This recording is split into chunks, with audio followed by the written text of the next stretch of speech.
Pá, costuma faltar a bateria e eu fiz a gravação e Plágio é uma conversa a dois com um convidado.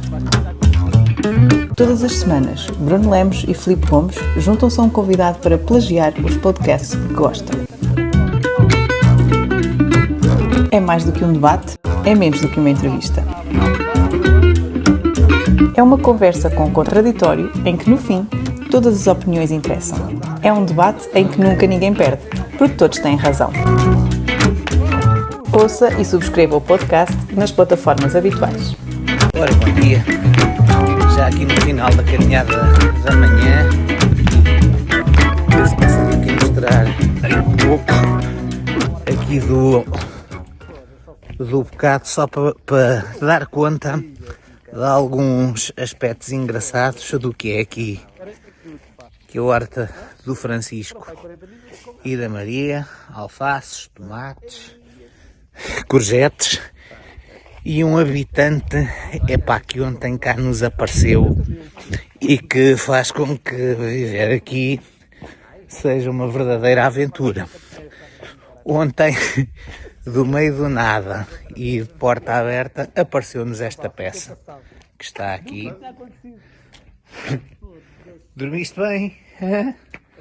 Olha que tens que encontrar o teu dono. Hoje não vais ficar cá. No meio do nada apareceu-nos aqui esta peça e cá continua.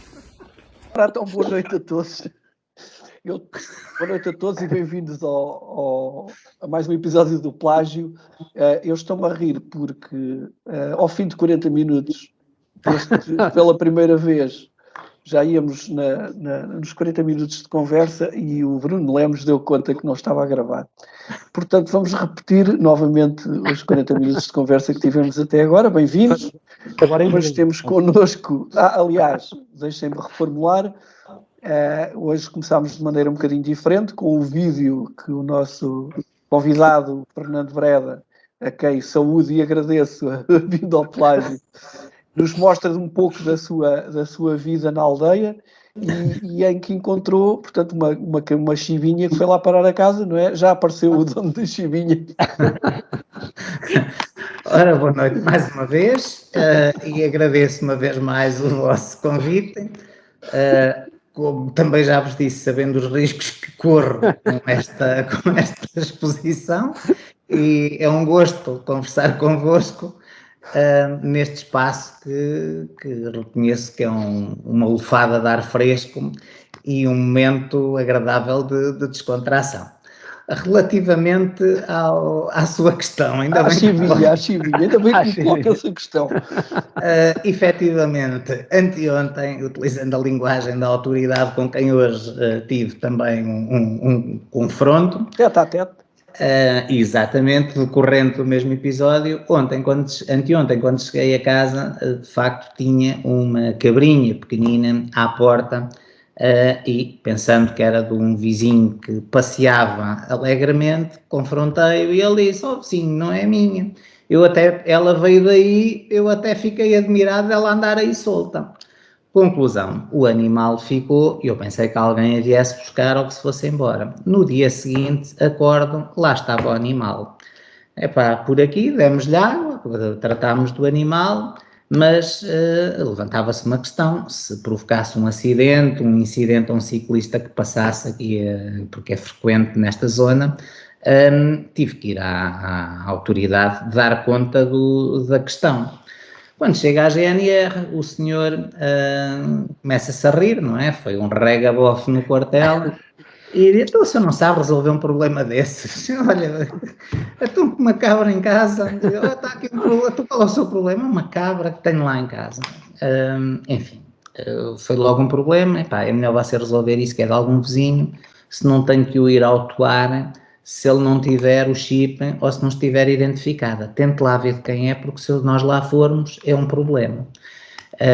Entretanto, percebemos que estavam espalhados pelo mini mercado e pelo café local uns cartazes a dizer que, de facto, tinha desaparecido de um curral aqui vizinho uma cabrinha e que se procurava.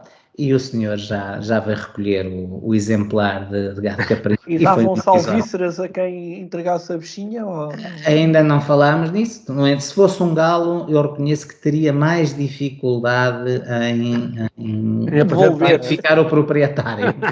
Olha, mas se o senhor fizesse uma atençãozinha com uma morcela de arroz ou assim uma coisa, também não lhe ficava mal, não é? Até porque tu hidrataste a chivinha, portanto, fizeste aí alguma mão de obra. Ficámos de conversar um destes dias, portanto, acredito que será recompensado por esta boa ação. Olha, Fernando, tu apesar de seres da Marinha, neste momento vives na Torre, Reguengos do Fetal, não é? Sim. Muito próximo. Eu pensava que tu já moravas na Serra da Aire, mas afinal não, estava equivocado. É o início da Serra da Aire e Candeeiros aqui. Mas sim, tem outro nome, a Serra da Maunça. Maunça, exatamente. Sim. E portanto tu tens uma vista a perder de vista, passa a redundância, não é? Consegues ver o mar para um lado. Vejo, daqui vê-se o mar, sim.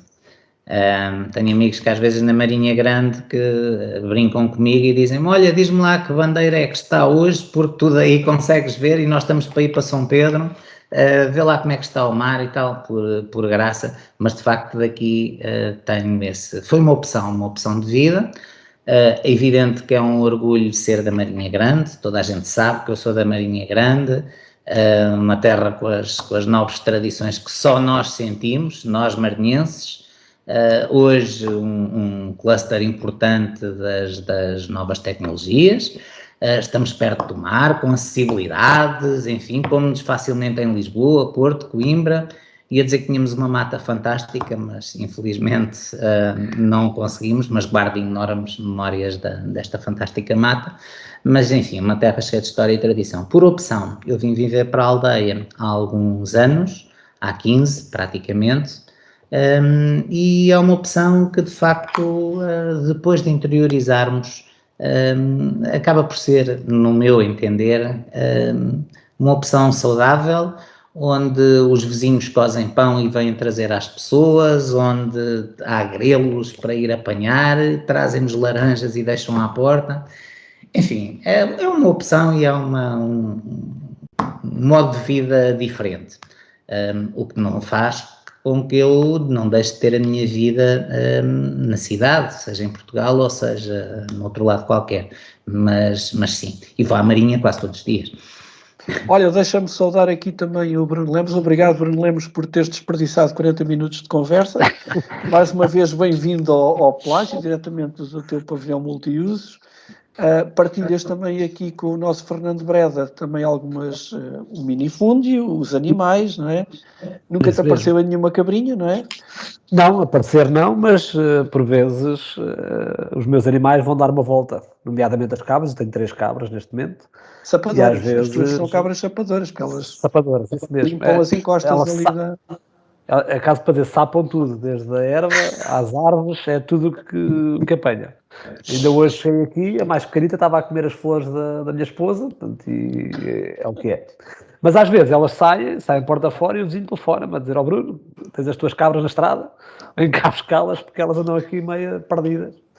Mas não costumam desaparecer, pois às vezes vão dar umas voltinhas. Hoje era o pato, hoje andava um pato aqui perdido, não sei como é que ele saiu da capoeira, mas andava aqui na rua.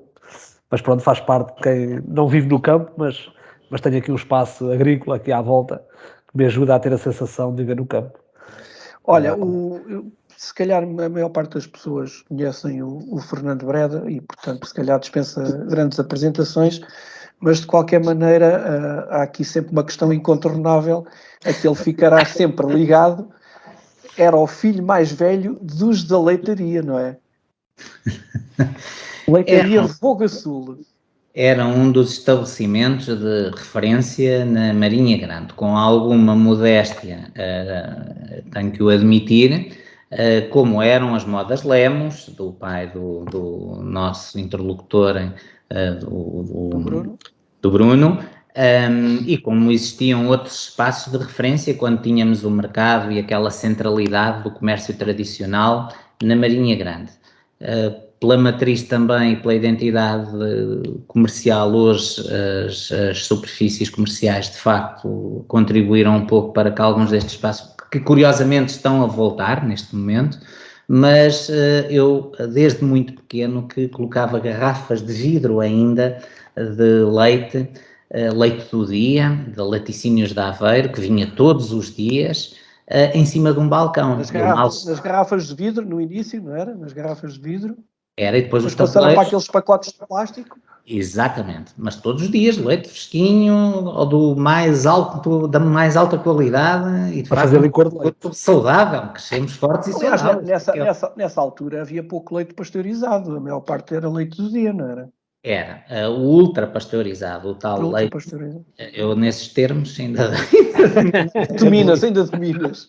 Não, fazia-se a distribuição aos parques de campismo, São Pedro de Moela, Avieira, etc., porque o leite vinha todos os dias e não havia os canais de distribuição, e nós, de facto, era um negócio, na altura, proporcionou... leitaria e charcutaria. E queijos, eram os melhores leites, os melhores queijos. Queijinho fresco, lembro-me bem do de queijinho referência, fresco. queijo e leites de referência. De facto, eram estabelecimentos que não existiam muitos, e especializou-se naquele domínio e foi um estabelecimento. Olha, mas eu estava-me aqui a lembrar, eu recordo-me no início, mesmo os iogurtes, não, quer dizer, aquela história dos iogurtes como se vê hoje, com frutos, de sabores, não sei o quê, no início não havia nada disso. Recordas-te? Os iogurtes eram aromáticos, depois começaram a aparecer iogurtes com pedaços de frutas, e hoje em dia os iogurtes, do pouco que eu conheço, porque não é muito a minha especialidade, eu estou mais ligado à parte da charcutaria, e de facto os iogurtes evoluíram imenso, e hoje existe uma parafernália de iogurtes, com pedaços, com cereais, com magros, gordos, meios gordos, enfim. Mas confesso que não é muito uma área em que eu esteja muito à vontade. Olha, tu foste uma criança feliz, presumo, fizeste o teu percurso escolar primeiro no colégio, na pré, depois na escola da Ordem, perto do sítio onde moravas, não é?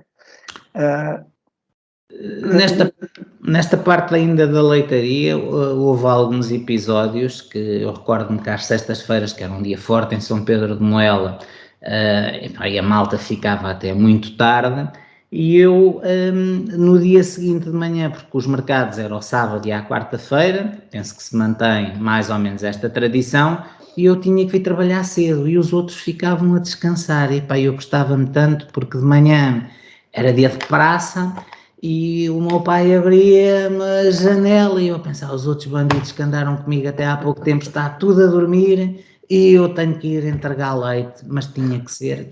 Mas tirando essa parte, tive uma infância feliz, sim.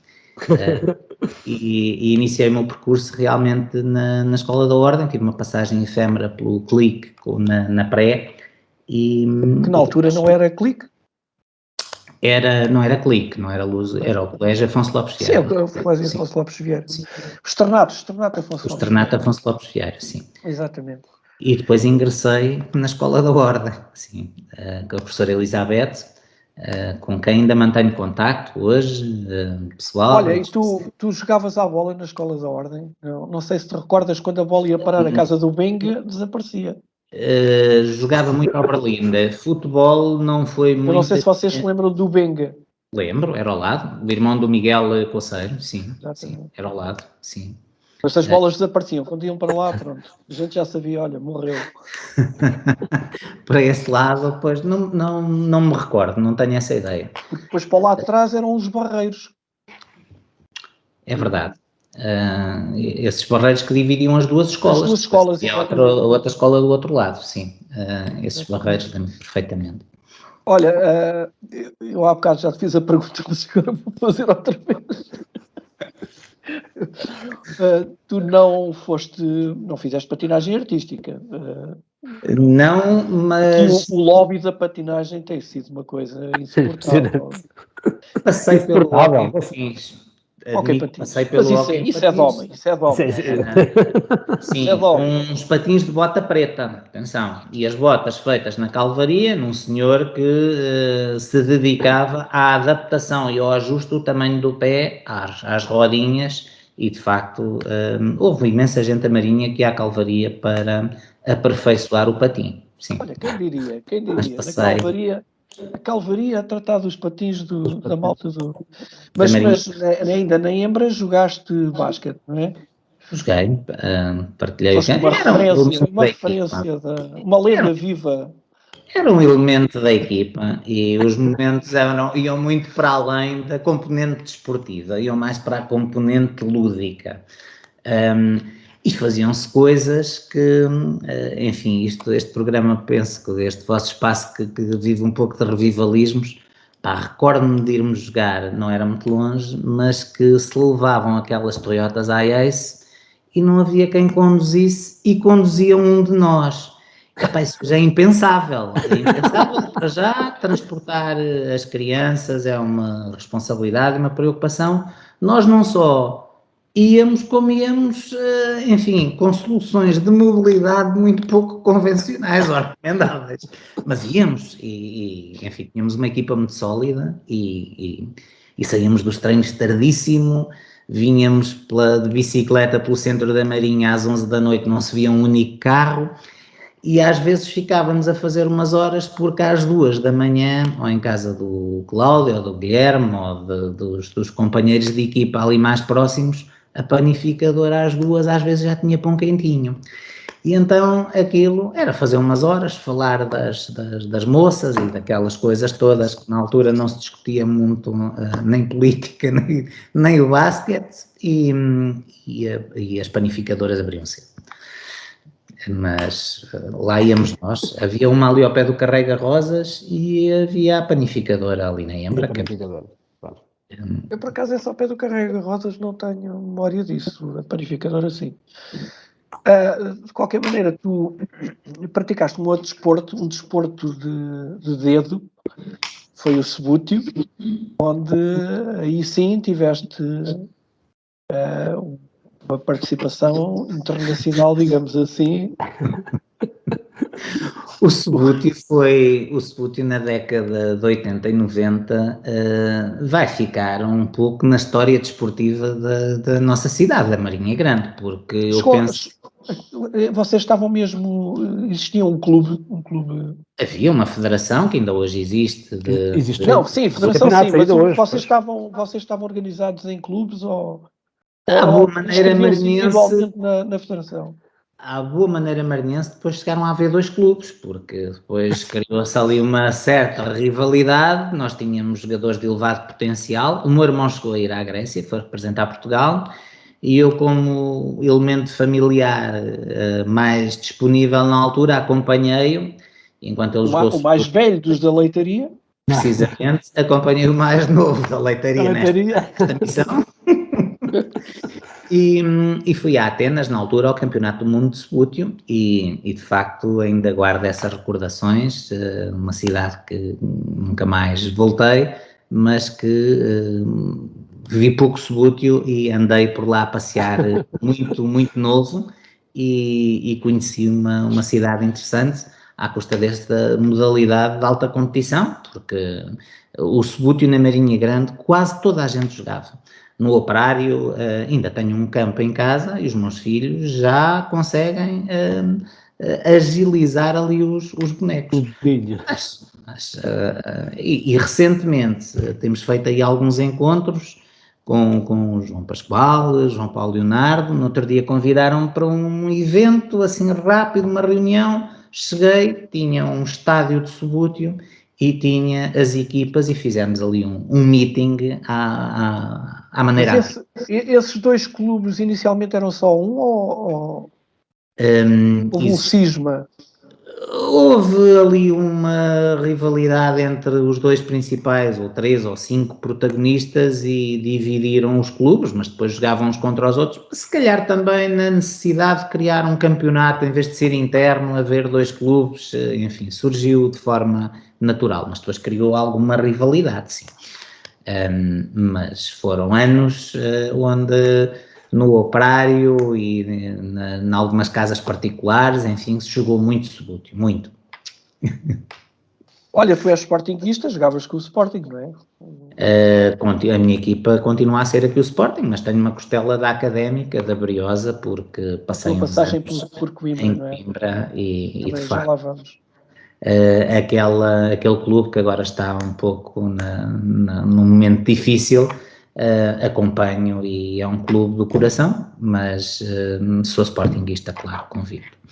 Olha, não posso deixar passar aqui em claro a tua participação naquele que foi uma das mais míticas bandas da Marinha, bandas de garagem, quando elas começaram a aparecer, não é?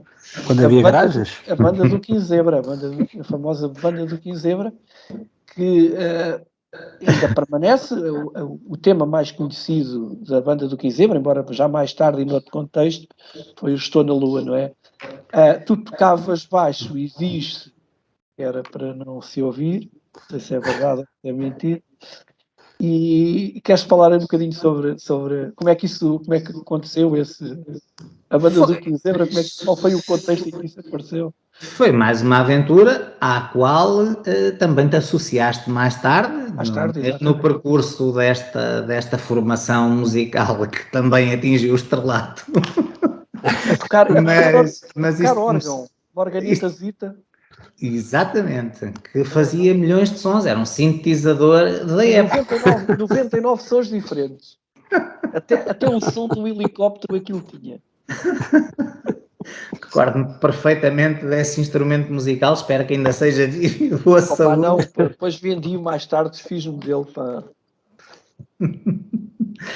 Olha, a banda do Quinzebra começou onde começaram algumas atividades na Marinha Grande, não havia muitos espaços, e foi na Sete Escuteiros, que ele tinha um sótão, e foi lá que começámos.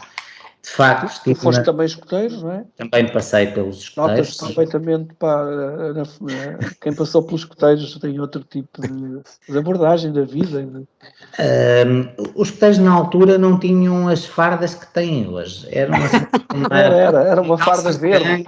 Hoje aquilo está, confesso que o uniforme, os meus filhos são os dois escuteiros, mas de facto o princípio está lá. E a formação que eu entendo que os escuteiros proporcionam para a vida, eu acho que é muito importante, dá autonomia, dá uma visão do mundo que eu acho que é muito importante e é dos sítios das atividades que os meus filhos frequentam que eu acho que são de facto importantes. Mas voltando à questão da banda do Quinzebra, estávamos lá e os escuteiros normalmente juntam-se, tocam à volta da fogueira e começou ali a destacar-se o Miguel na altura, que era um performer já ali de elevado gabarito, e fomos fazendo alguns ensaios e aparecendo alguns poemas escritos que fomos musicando. O teu irmão, o João, foi o... E tu chamas-me poemas, não é? Sim, era o grande mentor. O João, de facto, era o compositor que depois fazia os arranjos das músicas, seja lá o que isto é. Era preciso um baixista e eu para encher a música e eu, claro que lá me desligavam o som e eu fazia o ritmo do baixo. Efetivamente, há uma altura que havia um evento na Marinha Grande que era o Festival de Música Marinhense. Fazia-se, não sei se era com caráter anual, se era bianual. É uma coisa que... Eu penso que só se fez 2 vezes esse festival, porque inicialmente o que havia era o Festival das Figueiras. Esse sim tinha alguma regularidade. Onde tu foste também... Sim. Saía em ombros. Sim, exatamente.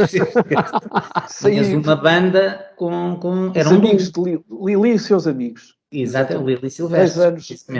2 anos consecutivos campeões das Figueiras. Das Figueiras, exatamente. É uma estrela no currículo do passeio. Sim, aliás, na última vez que fomos ao festival, lá nas Figueiras, fomos abordados por um senhor que na altura trabalhava na Rádio Renascença, que era o senhor Alberto qualquer coisa, de Leiria, era o correspondente da Rádio Renascença, e que nos contratou para ir tocar à festa dos parceiros por 20 contos. Caixa nessa altura 20 contos, atenção. O Quinzebra, então, foi evoluindo e um dia temos que pôr um nome à banda, o que é que fazemos, o que é que não fazemos, temos que ir participar neste festival que se realizou, já vos vou dizer aonde, e o teu irmão, na altura, disse, estive não sei aonde, e era o 15 Semente, uma pessoa qualquer que ele identificou, o outro vinha com umas calças de zebra, 15 zebra, não se fala mais no assunto. Foi decidido a caminho da inscrição, porque tinha que se dar um nome na inscrição do conjunto. Chegamos ao dia do evento com uma música que foi a primeira dos 15 zebra a sair para o público.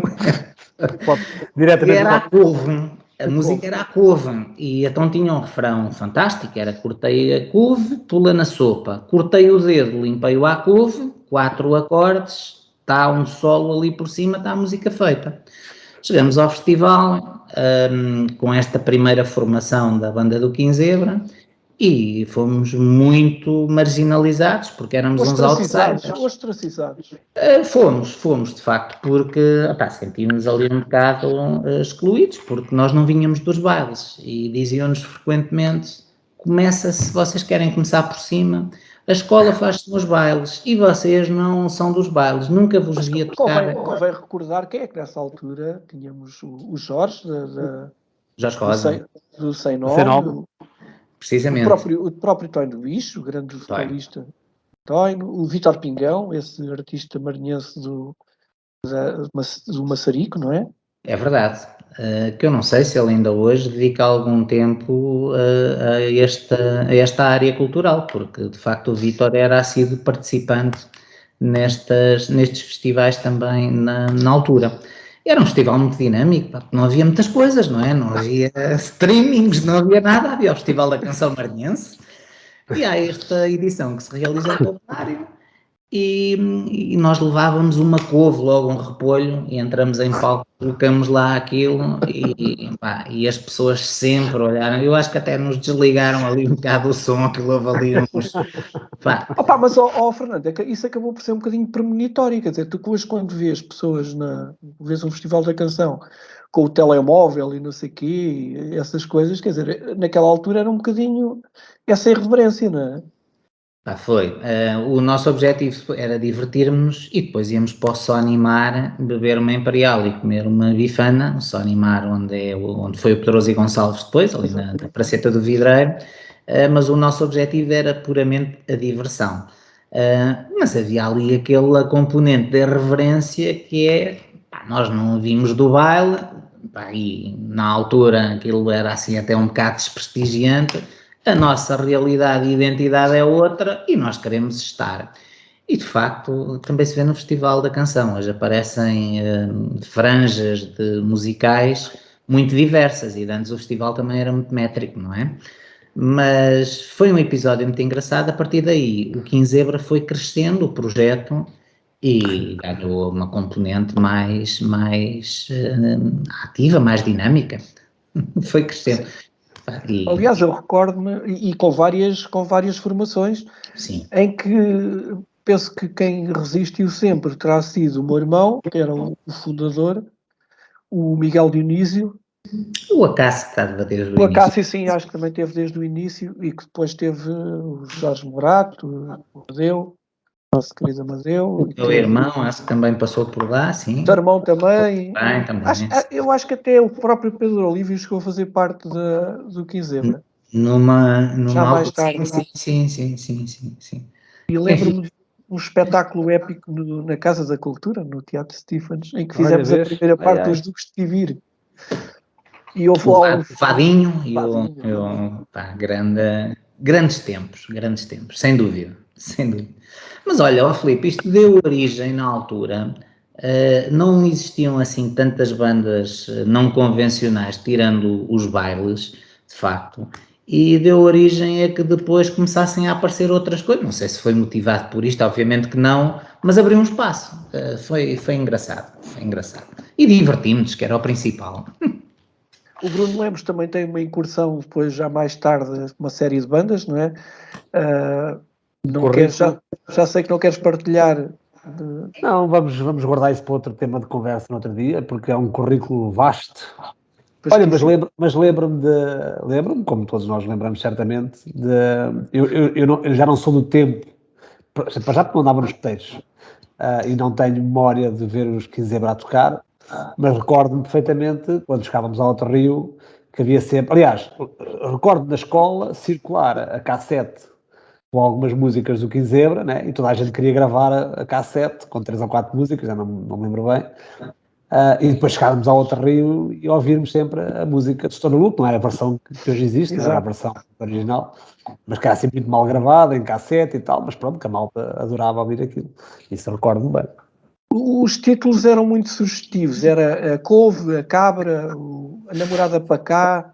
Namorada. Havia uma do pai, também como recordo, também, não sei como é que se chamava a música, mas era coisa por causa do pai.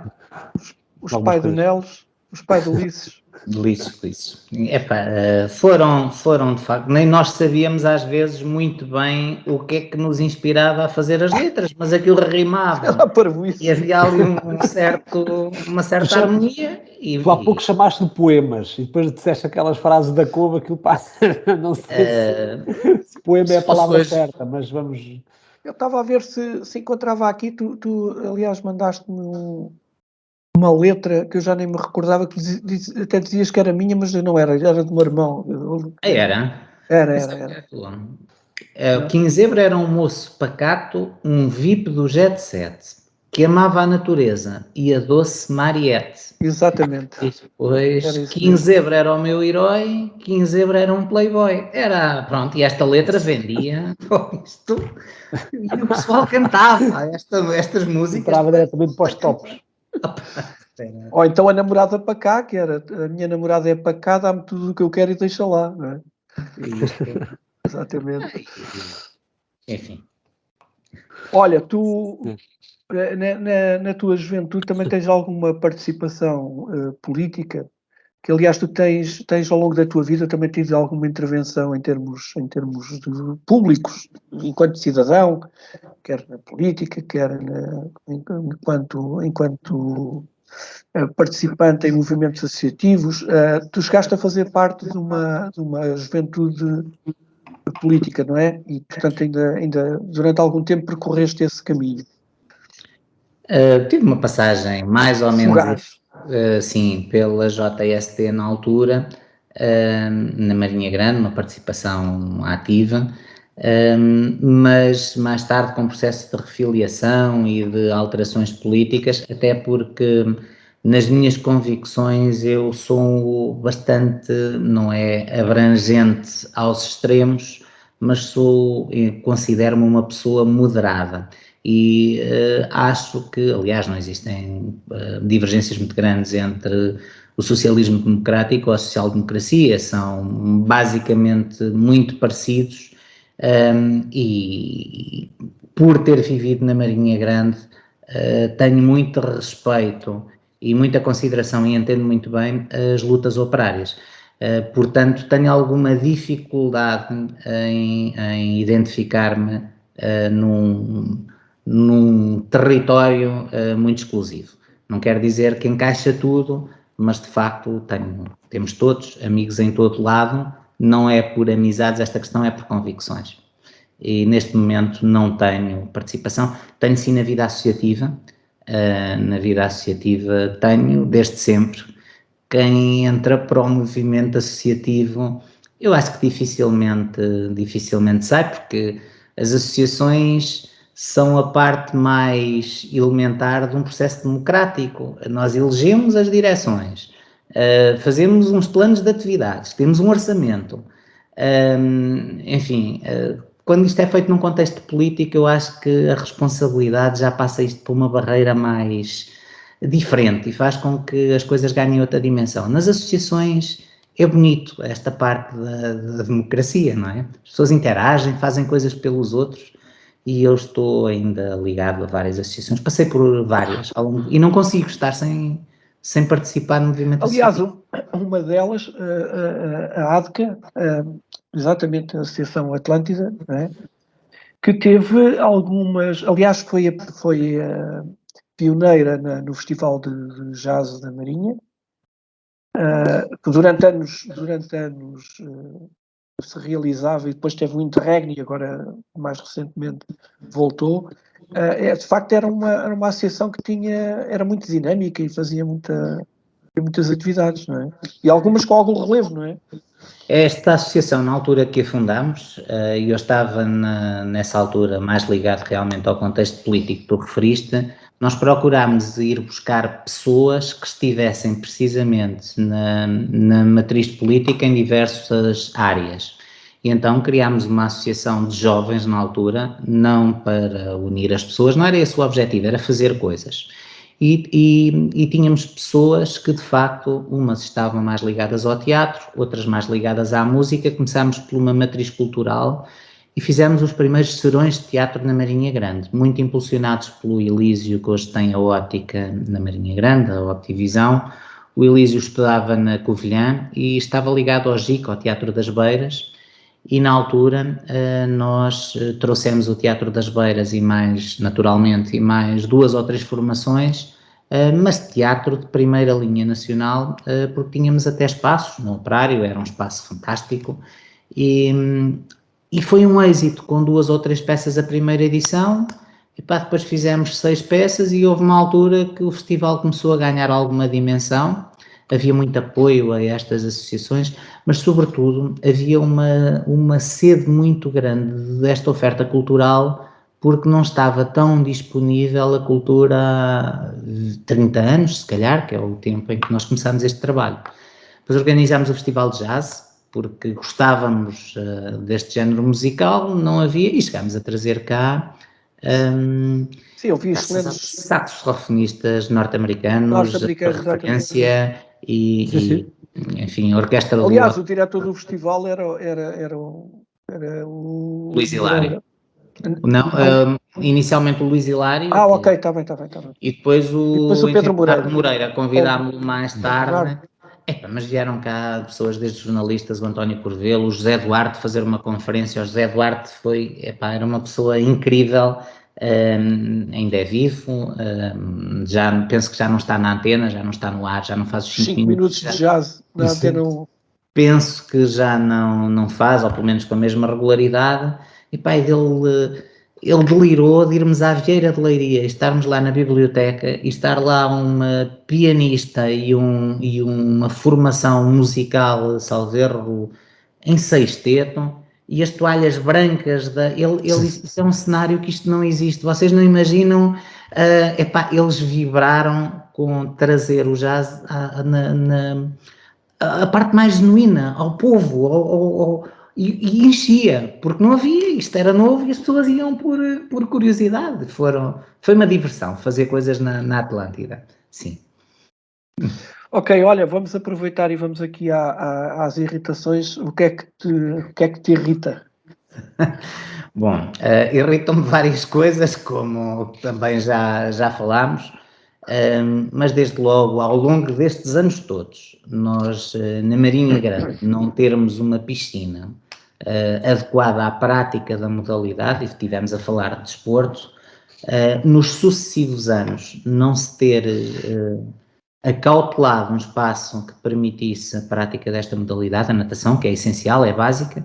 Os filhos frequentam a piscina em Pataias, porque não havia nem disponibilidade, nem horários, nem condições, e temos um espaço aqui ao lado fantástico. Em Leiria temos outro, em Porto Mós temos outro. Marinha Grande tem ficado ultrapassada sucessivamente numa prática que eu acho que é essencial. Nós temos mar, as nossas crianças precisam de saber nadar e não temos esta...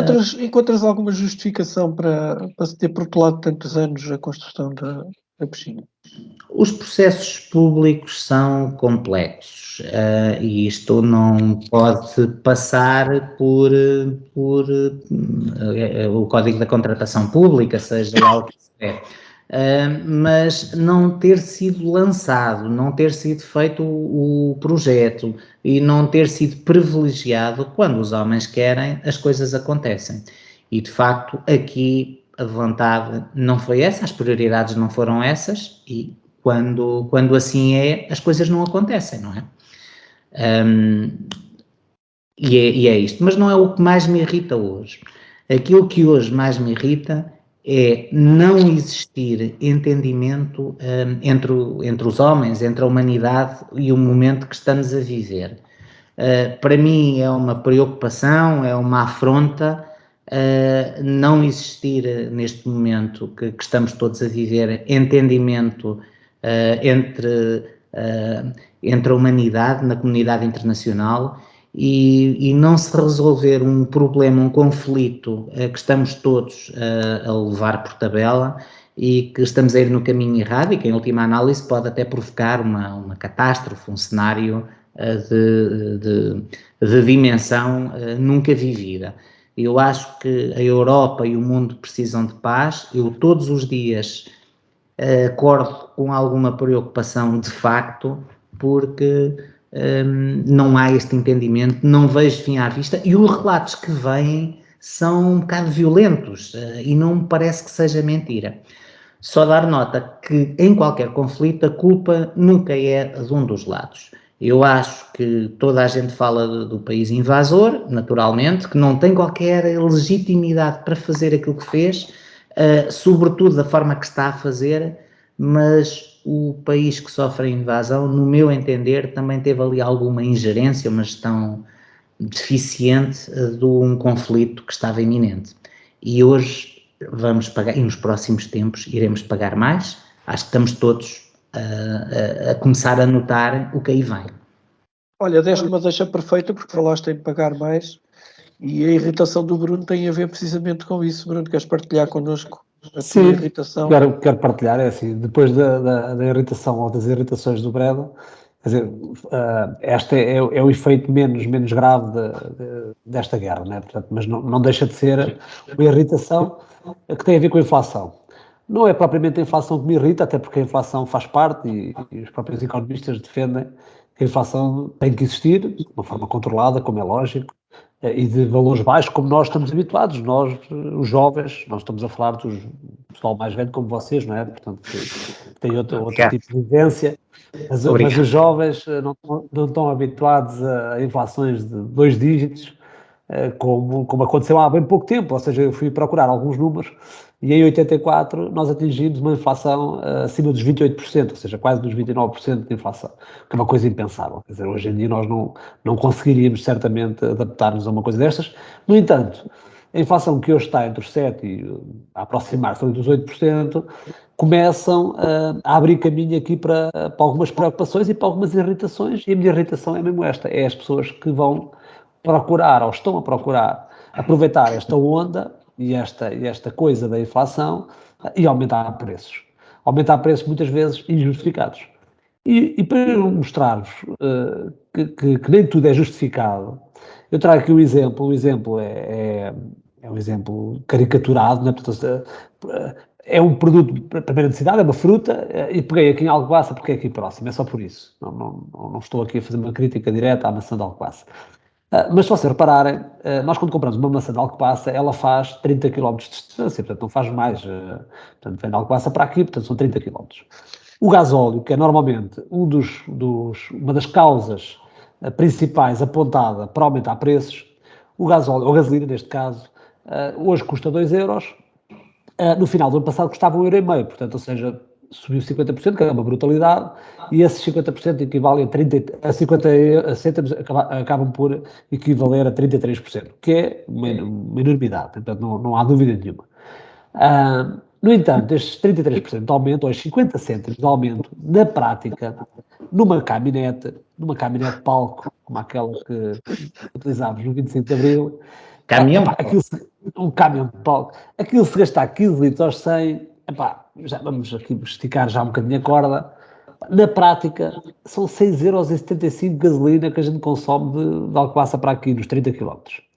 Mesmo com este aumento de 50 cêntimos, equivale a deixar de ser 6,75 € e passar a ser 9 €, portanto, nós tivemos aqui um aumento brutal, 33% do custo do combustível, que equivale a 2,25 € naquela caminhonete.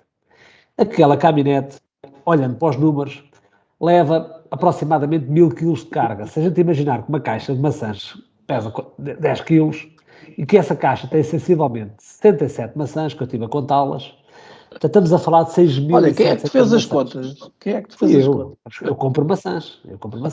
Todas as semanas vou à praça comprar maçãs. Portanto, e sei bem quanto é que leva uma caixa e quantas maçãs é que levam. Portanto, 67 maçãs, são 6.700 maçãs que vêm naquela caminhonete, que não é de palco, mas é de maçãs. Epá, o que é que isto quer dizer? Quer dizer que os tais 2,25€ de aumento do combustível significam 0,02 cêntimos, não é 0,02 euros, é 0,02 cêntimos por cada maçã. Ou seja, eu percebo que os custos não são só dos combustíveis, são tudo isso que que eu há ia à dizer. volta. Isso mesmo. Eu Os percebo isso. fertilizantes, tudo aumentou. Os fertilizantes, todos os produtos, porque vinham precisamente Senhor desse agricultor. conflito, e eu acho que também há que ter em conta, não é só o gasóleo, não é? Tudo Eu aumentou. percebo, ao senhor agricultor, mas também sabe que uma maçã hoje é consumida até julho, agosto, a maçã do ano passado. Ou seja, a maçã que nós estamos a consumir hoje não é apanhada de manhã e vendida na praça à tarde. Epá, se calhar há senhoras que fazem isso. Mas a maçã que é consumida é a maçã que foi apanhada na produção do ano passado e que foi armazenada, que foi produzida com os combustíveis, com os fertilizantes ao preço do ano passado, com tudo o que está associado aos preços do ano passado. Portanto, o custo que está aqui maior é o combustível e, eventualmente, a energia que está associada às arcas que mantêm estas maçãs em temperaturas Sim. portanto, ali para poder proteger a maçã. Portanto, o que é que quer dizer com isto? Quer dizer que hoje há muita gente que se está a aproveitar desta questão do combustível e da questão da ideia da inflação para aumentar os produtos. E isso vai fazer com que esta inflação, que o governo diz que é provisória, e não é, não vai ser, ela vai galopar e vai subir. Eu não sei se vocês costumam ir às compras, mas um pão hoje, uma carcaça de pão hoje custa 30 cêntimos. 30 cêntimos. Eu com 30 cêntimos, no meu tempo já comprava 10 papos secos. No vosso era 20 papos secos. Não pai. compravas porque gastavas tudo em pastilhas gorila, né? E em gomas. Fizeste lembrar uma história que não tem a ver, mas fizeste lembrar que uma vez eu andava de moto do meu avô, pai, com 14 ou 15 anos, ia para São Pedro, e uma vez fui lá pôr gasolina de moto nas bombas de gasolina antigas de São Pedro, pá, e aquilo era uma nota de 500 escudos, e eu fui pôr, pá, 200 escudos, ou assim, uma coisa qualquer. E o homem ralhou comigo, porque só punha 200 escudos, que era poupar os 300 para o maço de tabaco, e ele não lhe compensava estar a tirar a gueta para pôr 200 escudos de gasolina, e fartou-se a ralhar comigo naquele dia, portanto eu nunca mais lá pus gasolina Mas na moto. continuaste a fumar desalmadamente. Nunca fumei, pá, ainda por cima. Pôr Tem que dizer bem gasolina em mais. São Pedro hoje já faz Pois, parte da hoje já não história. dá, Pôr só gasolina em roubada São hoje. Pedro é histórico, realmente. Claro. Mas pronto, mas os bens hoje estão muito caros. O pão está a 30 cêntimos, um bolo está a 1,20€. Há fruta básica nossa, portanto, não estamos a falar de fruta tropical, estamos a falar da nossa fruta, a maçã, a pera, a tangerina, o Breda certamente tem lá umas árvores, umas tangerineiras lá em casa, de certeza absoluta. Tenho duas. E aquilo deve produzir tangerinas que nunca mais acaba. A gente, se for comprar ao supermercado ou à praça, custa 2 ou 3 euros o quilo. Epá, é um absurdo. São meia dúzia de tangerinas, 2 euros, não faz sentido. Um alho francês custa 2 euros ou 3 o quilo. Portanto, estamos a falar de produtos de primeira necessidade, em que muitos deles estão a ser inflacionados e a ser aproveitados principalmente pela distribuição, em que vai fazer com que a inflação não se vai manter nos 7% nem nos 8%, subir para os 2 dígitos, e nós não estamos preparados para isso, temos desafios muito grandes do ponto de vista económico e isto não ajuda nada. Até esta é a minha irritação, Filipe. Eu preocupo-me muito em relação a essa irritação, o que vem a seguir, que é o impacto nas famílias. As famílias, todas elas têm aqueles compromissos convencionais, onde certamente vocês também se incluem, que é a casa, o carro, enfim, onde todos nos incluímos, e um aumento de 1 ponto percentual nas taxas de juro, porque vão subir inevitavelmente nos próximos tempos. Eu não sei se vocês costumam abordar as questões económicas, mas como estamos aqui nesta mesma cavaca, já falámos do só animar. E agora estamos na inflação. E passamos para uma componente no domínio económico. Isto é uma conversa muito eclética. Do Festival das Figueiras, enfim.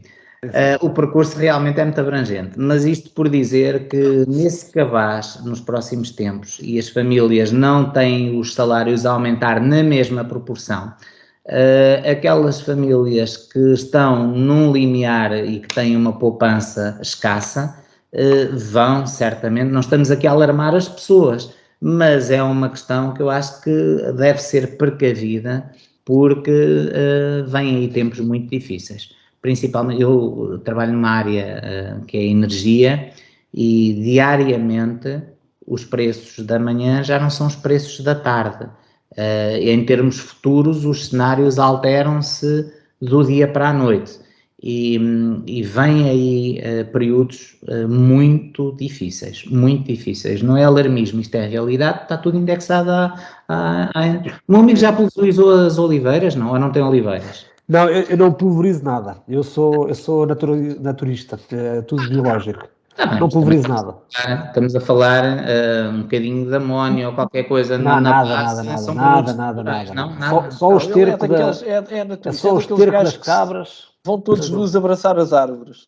Os produtos são caríssimos. É verdade, mas eu é tudo, esse é o esterco das árvores, é o compostor, o esterco das cabras, das galinhas, dos patos, é o compostor a funcionar, é só isso. Não ponho qualquer tipo de produto, até ver. Agora, diz-me assim, e corre bem? Epá, não, tenho a maior parte das árvores com moléstia, tenho que andar sempre a tirar as folhas, tenho que... Se forem meia Epá, dúzia não, de árvores é verdade. fácil. Pronto, agora a partir Não é meia dúzia, são pá, umas 30, mas é uma ou duas de cada. Não, Sim. não é uma produção... Sim, mas estás a falar, o Fernando já tem alguns hectares, portanto É diferente, é diferente. estamos a falar de um minifúndio que já tem um trator, já tem algumas É alfaias isso mesmo, eu não tenho... de Eu precisão. é só enxadas. Uma moto aqui, como é que é? Motorroçadora? Não. Roçadora. Motocultivadora? Não. Hã? Motocultivadora? Para pulverizar a tua propriedade, como é que é? Aquelas avionetas, mandas vir uma avioneta, não é? É o senhor É o Jorge Mimoso. Humberto. Não, é o Ele senhor fala com o Jorge Mimoso. Humberto. Vamos falar com o Jorge Humberto. Quando está nas folgas do parque eólico, que vem aí e sabe que o frigorífico tem sempre minis fresquinhas e não precisa de nada, precisa sim senhor, traga lá a máquina e vamos passar aqui a tarde a pulverizar, mas é agradável, faz parte. Já a horta, já é dos meus filhos, o Francisco e a Maria João, que acabaram há poucos dias de pôr aí umas alfaces e uns tomateiros e umas courgettes. Tem o pelour deles, que é as aromáticas e as saladas. Têm departamentos. Eles têm o deles. Os morangos, então, é só deles, porque eu não sou apreciador, mas é entretanto também. Está dividido. As minis é que é contigo. As minis. A produção de minis é que... A parte das árvores é desafiante. É interessante. Pois já tivemos aqui o Vasco a falar no seu ginjal, pá, e a paixão com que ele falou nisso também é engraçado. Olha, vamos avançar, isto o tempo passa rápido, e nós já vamos quase com 2 horas de programa. Descontando a parte que o Bruno Lemos ele gravou, não é? Portanto, vocês se nos virem a rir é porque quem está a ver o plágio, mas se nos vir a rir é porque nós estamos a falar a segunda vez a mesma coisa. Mas terminou mais ou menos aqui, ó Filipe. Sim, daqui para a frente é que vai ser. Mas eu estou-me a lembrar agora aqui, o Fernando Breno deve estar a lembrar da infância, porque ele agora está com aquela sensação que vai ter com as 6 da manhã para ir pôr o leite em cima do balcão e nós só acordamos às 7 às 8. Daqui a um bocado são 6 da manhã e com este calor já me obriga a ir regar de manhã, mas isso, enfim, é da vida. Fernando, tu foste para Coimbra a seguir ao teu percurso na escola secundária, na Calazans Duarte, atual Calazans Duarte, na altura era a escola secundária da Marinha Grande, a técnica. A técnica. Foste por vocação, foste para a engenharia eletrotécnica, era aquilo que tu querias efetivamente? Ou... Achava que era o curso mais abrangente. Tinha algum fascínio pela eletrotecnia, permitia mais saídas mais amplas das correntes fortes às correntes fracas, falando em gíria. Lembras-te de alguma judiaria que tenhas feito naquelas salas da Calazans de eletrotecnia? Não? Porque havia a malta de eletrotecnia estava sempre a inventar, não é? Há uma frase que se pode adaptar a esses tempos, que é: o que se passou na Calazans fica na Calazans, porque de facto Recordo-me de ver alguém a tirar lá de um laboratório uns bocados de sódio e ir atirar para dentro do barreiro. E houve episódios engraçados. Houve uma vez uma professora de biologia que disse que estávamos a estudar a taxonomia, a nomenclatura das espécies e que se podia levar um animal.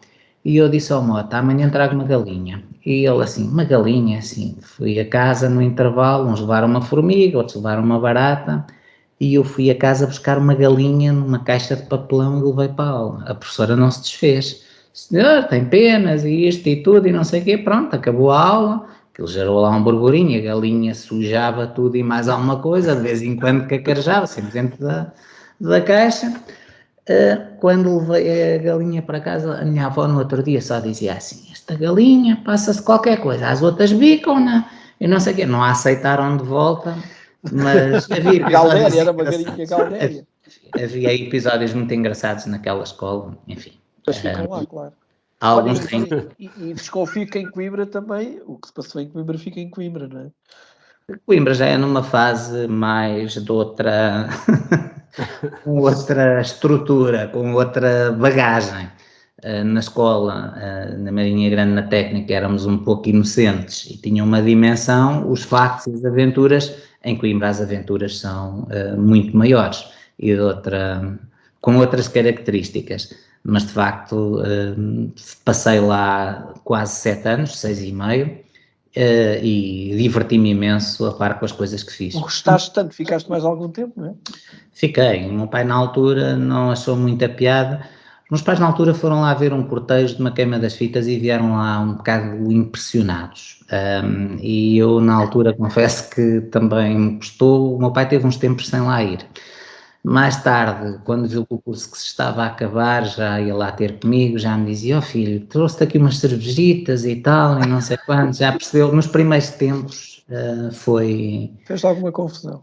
Fez, mas estudou-se, trabalhou-se, dei aulas no IPDJ há muitos anos, aulas de informática no programa Enfor Jovem, sempre trabalhei e aproveitava e conhecia lá umas professoras a quem dava aulas, aquilo acabava por ser engraçado. Na altura estavam a informatizar os serviços do Ministério da Justiça, os advogados e foi mais um período engraçado. Olha, tu tens lá um projeto fantástico que eu já não me recordava e tu falaste nisso e veio à memória, que foi o robô de tirar imperiais, não foi?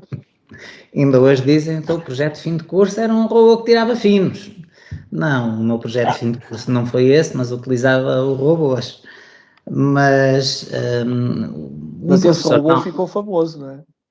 Filipe, foi mais uma brincadeira. Fomos para Lisboa para uma feira de ciência e tecnologia e visitar aquilo na fila não tinha jeito nenhum. E então depois viemos pelo caminho de comboio e às 2 da manhã chegámos, estava o professor a corrigir uns testes, lá tinha luz e nós pelo caminho, um robô a jogar xadrez, o professor queria isto, tem algum jeito, foi o desafio que ele nos lançou. Isto tinha piada, era um robô a tirar finos. Pelo caminho, nós já tínhamos bebido alguns, no comboio e tal, e fazia-se assim, temporizava-se, uma eletroválvula, controlava os tempos, batemos à porta do professor e ele disse, o que é que vocês querem a esta hora? Professor, olha, nós tínhamos esta ideia assim, assado, o robô a jogar xadrez, não me parece que tenha grande piada, e nós pensámos, vamos levar ou o professor vai olhar... A resposta do professor Crisóstomo, vocês não me estragam um robô, que foi o que a gente quis ouvir. No dia seguinte já estávamos no distribuidor, na Comerlusa, a reunir com o homem, a apresentar o projeto, logo no dia seguinte. E o homem diz assim, não me recordo o nome do senhor, um senhor forte, parece que estou a ver, a dizer assim, então para testes vocês 5 ou 6 barris chegam-vos. Para testes. Ou seja, a nossa sala de projeto, onde nós de facto tínhamos um robô a interligar uma célula flexível de produção, com torno, fresador, etc., o robô tirava aos finos. Fazia o resto, mas o robô tirava aos finos. E então tivemos ali toda a gente, os nossos colegas, ia toda a nossa sala de projeto, vamos lá ver uma Imperial e tal, e não sei quantos. O robô ligava-se, mas já nem fazia nada. E tivemos ali uns barris, uns tempos, toda a gente pensa que foi o projeto de fim de curso. Há uma feira em Coimbra da Associação de Estudantes e foi apresentado um software qualquer da Microsoft, na altura, uma coisa com uma grande pompa. Qual é a capa do jornal? O robô a tirar os finos, e ninguém quis saber das novidades do Diário de Coimbra. Opa, foi delicioso. E depois ainda fomos ao estrangeiro, à Alemanha, uma feira também dessas de ciência e tal, do robô, foi uma estrela. Pronto, ainda foram. Olha, tu que eras um frequentador assíduo do NECAS, nunca te lembraste de implementar lá o sistema. Falámos Não várias valia vezes. a pena, não valia a pena. Falámos várias vezes. Aliás, eu quando acabou Coimbra, em 90... Usaste para o NECAS. Era o que havia aberto, Filipe. A Marinha Grande tínhamos muito poucos espaços. Ainda chegámos a ir algumas noites, havia ali nos parceiros um barco, tinha ali uma nave, já não me recordo bem o que era aquilo. Uma nave espacial. Era o que estava aberto até tarde. Chamado Galáctica. Eu acho que era isso, era qualquer coisa assim. Mas não tens a certeza, não é? Era o que havia, e era o NECAS que ficava a dar ali um apoio técnico. Eu lembro que tinha umas luzes, andava assim. Era Galáctica, Era o NECAS. Opa, o NECAS era engraçadíssimo. Galáxia, não era nada Galáctica. Acho que era isso. Já me suena. Não, nunca, eu por acaso nunca lá fui. Estou a ver que eu fui. Era o que havia aberto. E então o senhor acho que se chamava Santos, esse, o proprietário, mas íamos para o NECAS até tarde, pá, e no NECAS é uma pessoa, o NECAS Abelho, penso que chegaram a conhecer vocês, aquilo depois também se gerou ali mais um caso de sucesso, é uma história engraçada, mas o NECAS sentava-se lá no canto, fumava o seu cigarrito, tinha lá uma guitarra lá num canto, e epá, até às 2, 3 da manhã, quem estava acordado até mais tarde, epá, tinha ali um espaço de debate, discussão. Chegávamos depois, era a ter que sair pela janela, porque ele fechava-nos as portas, que aquilo estava lá dentro do ambiente espetacular, ou ao contrário. Às vezes tarde, íamos lá bater à porta, ele estava a limpar do lado da cozinha, não deixava entrar, batíamos da sala e ele ia ver quem era e a gente entrava e íamos para a cozinha estrelar ovos. Pá, aconteceu muita vez, mas o NECAS foi um espaço que no início, depois aquilo começou a ter muita gente, mas um espaço onde chegámos a ver pessoas, a Sónia dos Gift, o dos Municipal, o marido, não é?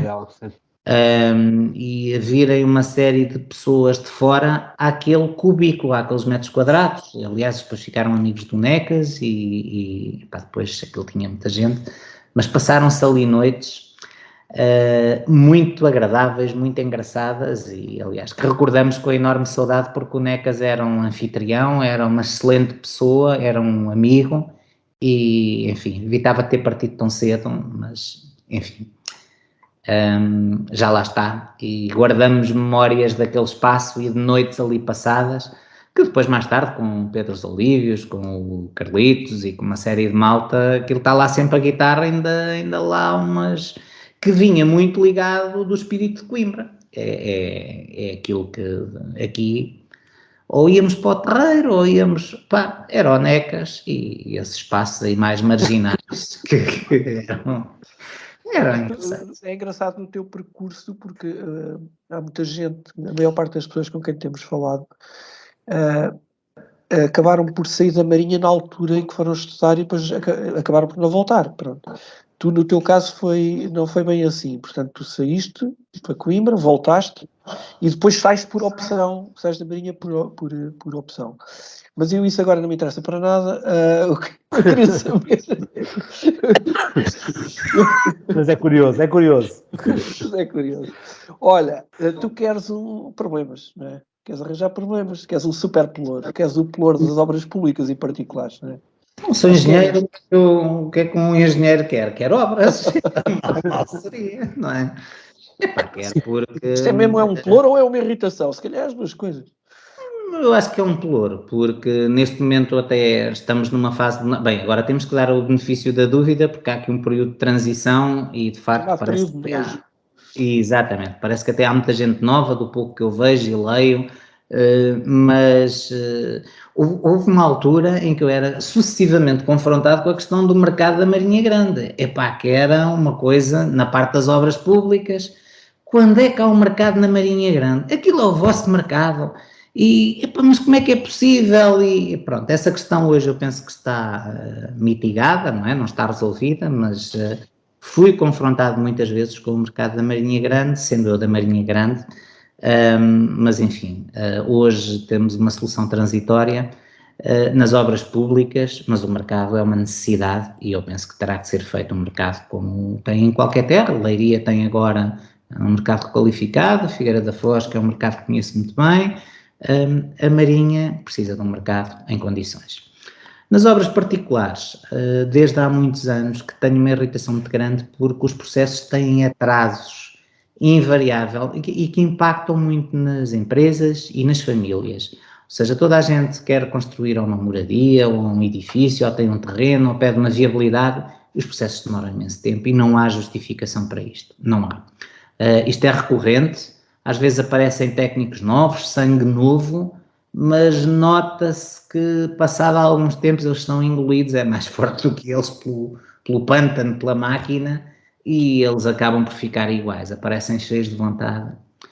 Porquê é que eu acho que isto acontece? Porque as pessoas, quando estão no exercício de funções públicas, têm muito receio de assinar, porque se assinam o papel e passa uma linha ou isto ou aquilo, podem ter um problema grave.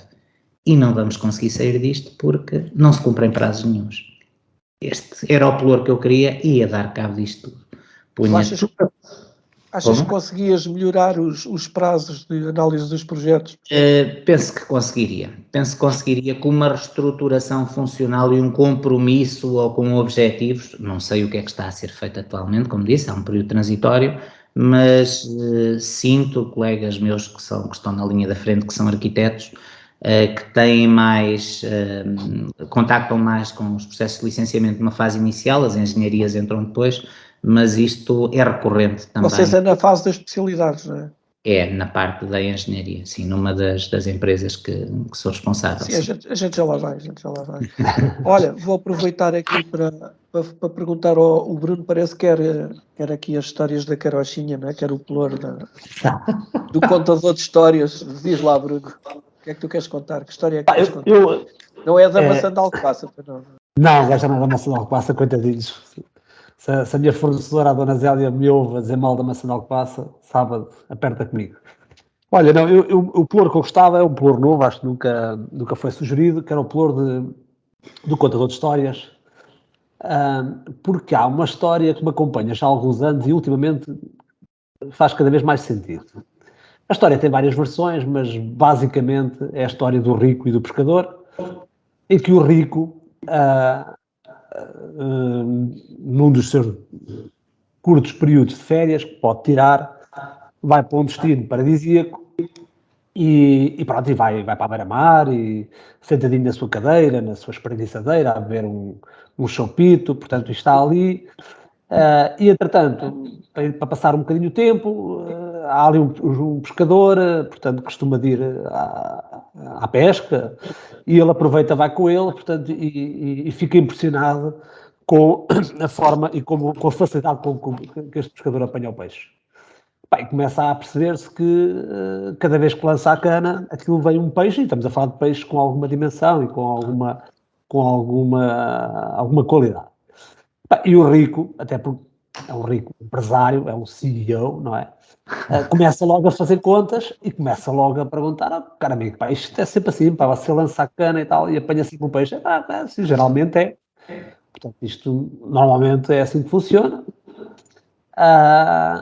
Então, e o senhor é o dono deste barco? Sim, este é um barco que vem da minha família, portanto, já tem o meu avô, o meu pai, é meu agora, e olha, o meu filho também já começa a pescar com ele e tal, portanto. E o pescador, de uma forma muito tranquila, portanto, e o rico começa a fazer contas, começa a fazer um plano de negócios, começa a análise SWOT, o modelo de Canvas, matriz Elizov, portanto, faz as ferramentas todas e tal, e começa a pensar, isto, em vez de ser você com este barco, se puser aqui mais 2 barcos, se puser mais 3 pessoas, cada uma das pessoas tiver 2 canas, você, 3, 4 anitos, estava rico, estava rico, você nunca pensou nisso, pá, portanto, aumentar aqui a produção da pesca e tal, e daqui a 3, 4 anos, pá, estava rico como eu, olha, e tal. E eu, mas não vejo grande razão para isso. Pá, podia fazer o que eu estou aqui a fazer, aqui, tá, mas isso já eu estou a fazer e não faço nada daquilo que me está a dizer, portanto, eu já estou aqui a pescar. Portanto, e isto faz-me lembrar Estou a ficar quieto. isto faz-me lembrar aquilo que acontece muito hoje em várias áreas. Epá, hoje vivemos de muitas ilusões. Epá, e já falámos aqui algumas delas. Vamos de carro para o ginásio, andar de passadeira. Epá, compramos bicicletas de topo de gama para fazer desporto, para não ter esforço. Compramos carros que dão 200 ou 300 km/h, mas depois só podemos andar a 120. Epá, compramos, uma das coisas que me faz impressão, e às vezes acontece isto, que é nas escolas, as pessoas mandam comprar, quer dizer, mandam arranjar garrafas de plástico e nós temos que as comprar para depois fazer um trabalho de reciclagem. Epá, são inúmeros estes exemplos que acontecem.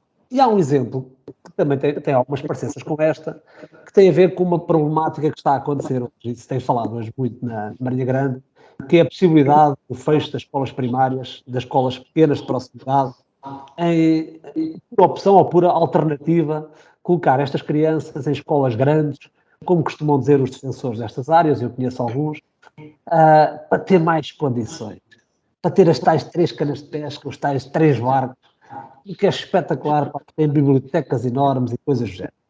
Epá, eu conheço algumas escolas na Marinha Grande, mas conheço muito melhor uma delas, portanto, onde tive já 2 filhas, já tive uma, agora tenho outra, e gostaria de ter lá a terceira filha também nessa escola.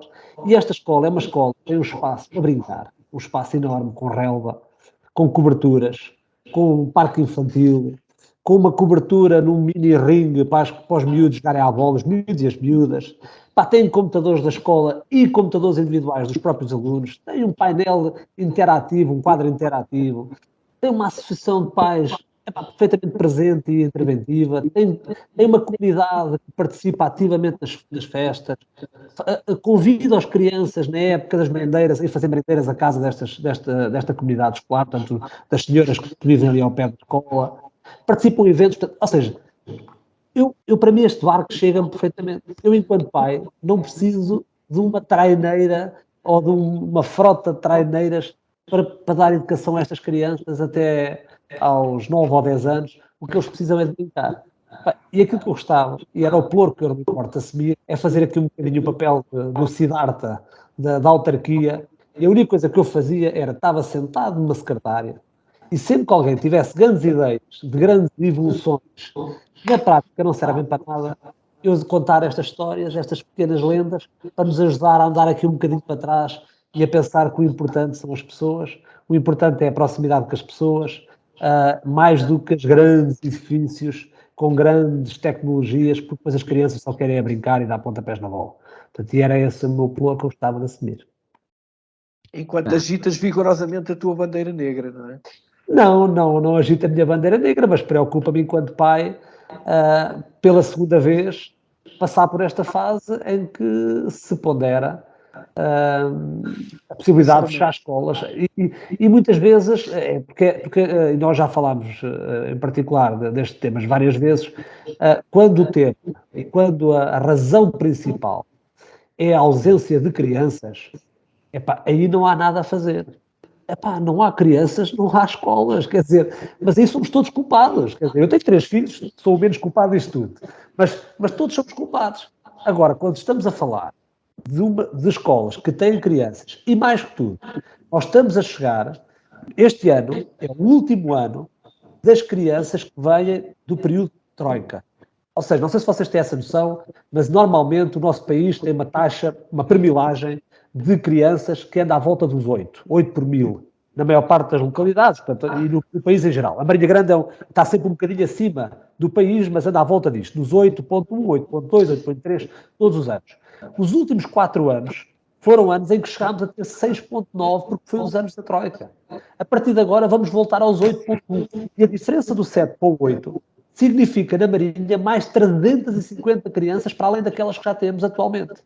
350 crianças são 12 ou 13 turmas. Portanto, fechar uma escola hoje, porque provavelmente pode não haver tantas crianças como nós gostaríamos, implica que daqui a 2 ou 3 anos temos que as abrir porque não temos onde pôr as crianças. Portanto, é essa a minha bandeira preta que tu dizes, é Pô, essa. a tua máquina de calcular hoje deitou fumo. Está a bombar, hoje está a bombar. Está bom, pá. E se multiplicaste pelas maçãs de Alcobaça, então vê quanto é que dá. Mas olha que eu partilho muito desta visão do Bruno, embora, Bruno, eu acho que temos que reconhecer que até determinada altura, de facto, as escolas não terem grandes recursos é irrelevante. Pronto, a partir de determinada altura, para a realidade com que vivemos hoje, é evidente que as escolas têm que ter recursos e eles, de facto, não estão a chegar a todo lado. Eu, por acaso, a minha mulher é professora na Marinha Grande, ela é que tem aqui em casa o pelouro da educação, e por opção o pelouro da educação... Podíamos ouvi-la. O pelouro da educação, de facto... Ela é professora primária ou é... É professora primária, está no ensino primário, sim. Em que escola? Está na Várzea. Não fecha. Na Várzea é uma escola também, sim, mas é uma escola, não tem as turmas, tem uma quantidade razoável de alunos, não tem o mesmo... Sim, mas tem falta de espaço, tem turmas na Guilherme. É uma realidade na qual, de facto, quem tem aqui o pelouro em casa, o ensino público é uma coisa, nós por opção estamos no privado, mas curiosamente numa escola ou num colégio neste caso, que não tem assim tantas infraestruturas, nem tem tantos meios disponíveis tecnológicos e tem formado algumas pessoas que não sei se passaram por aqui ou não, mas que têm até tido um percurso interessante a nível nacional, não por frequentarem um colégio, mas têm uma preparação de base bastante interessante, o que prova que os meios não são tudo, ter grandes computadores, grandes auditórios, grandes salas climatizadas, a formação das pessoas vai um pouco também dos projetos educativos, mas... E de grandes professores? Também, mas as escolas realmente, o fecho das escolas é um problema, uma questão que está na ordem do dia, mas os orçamentos assim o determinam, não é? Mas eu acredito que não vai fechar muita escola, pelo menos aqui na aldeia houve essa questão, há aqui uma escola que tem 6 ou 7 crianças aqui na Torre, o professor...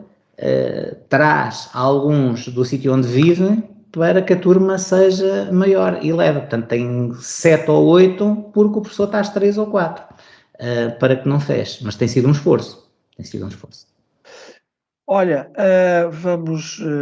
ainda hoje não falámos de economia, vamos à economia real, vamos sobretudo àquilo que foi o teu percurso profissional depois de vires de Coimbra. Num primeiro momento em que tu te dedicaste a uma empresa que criaste de projetos, não é? Estamos a falar sempre de projetos elétricos, não é? De engenharia. Aliás, tens alguma... Sim. Sim, tens alguma... De engenharia, sim. De engenharia. Tens alguma intervenção até em alguns... Como curiosidade, por exemplo, na questão da iluminação... Aliás, eu lembro-me na altura, tu falaste nisso, da questão dos LEDs, da substituição da iluminação pública, mas não sei o que, tiveste alguma participação nisso e mais alguns projetos, e portanto essa atividade foi a atividade com que tu arrancaste na altura e que trouxeste até hoje, embora depois temos aqui a outra questão nova, que é a questão da energia. Mas relativamente à questão dos projetos, queres partilhar connosco um bocadinho desse teu percurso? Sim, enquanto estudava em Coimbra, sempre trabalhei, sempre me diverti imenso, como falámos. Eu tento separar ou complementar a atividade profissional com a atividade lúdica e divirto-me dentro das possibilidades, acho que até me divirto mais ou menos bem. Mas na componente profissional, tento ser profissional, faço este ano 25 anos de carreira? Da Ordem dos Engenheiros de Membro, sim, dentro de uns dias, mas comecei a atividade precisamente, fui trabalhar para Lisboa, para uma empresa ligada à parte de material elétrico. Mas afinal não vieste logo para a Marinha, foste não, chegava ao fim de semana, queria vir para a Marinha. Epá, tinha cá as pessoas todas, há um imã que nos leva para a Marinha Grande. E pá, eu chegava e comecei a fazer uns projetos em casa e tal, e até gosto imenso de ir a Lisboa, como gosto hoje de ir a Madrid, vou regularmente, mas epá, vinha sempre para a Marinha. E comecei a fazer uns projetos, montei a primeira empresa, comecei a criar uma equipa e deixei de ir para Lisboa em trabalho e em Lisboa, quando me apetecia, ou ver um concerto, ou divertir-me, ou fazer o que quer que fosse, mas comecei a trabalhar em projetos de engenharia, também reconheci que não havia muita oferta na altura.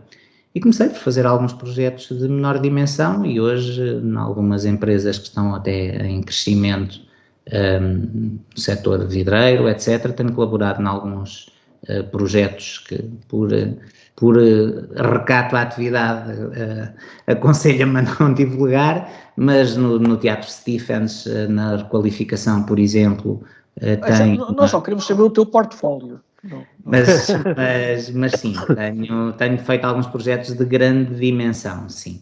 E algumas moradias de amigos também, porque acabo por ter que resolver esse tipo de questões. Mas sim, estamos vocacionados para uma engenharia mais pesada. São quantas pessoas trabalham para ti nesse projeto?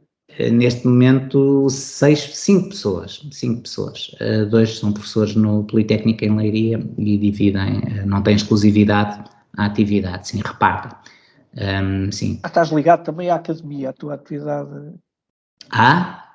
Estás ligado à academia, portanto há aqui sinergias. Os centros de conhecimento têm que ter sempre ligação às empresas, é assim em todos os lados, aliás... Mas tens essa preocupação, não é? Temos, porque temos que estar atualizados. Quem está no setor tecnológico tem que estar atualizado em permanência, tem que beber um bocado de tecnologia, porque as coisas estão a mudar a uma velocidade muito grande no domínio tecnológico e temos que estar em permanente contato. E por necessidade, porque não há pessoas em áreas nenhumas para nós. Estamos com um projeto com a distribuidora elétrica nacional neste momento, precisamos que se alguém que veja este espaço tiver conhecimentos de desenho em AutoCAD e o mínimo de formação eletrotécnica, com a Redes, que é uma empresa de referência, estamos aí com um projeto grande e não temos pessoas disponíveis para abraçar este projeto. E estamos com enorme dificuldade. Mas essa não é a minha... Eu começo o dia muito cedo, mas tenho mais trabalho. O quê? Desculpa, não percebi.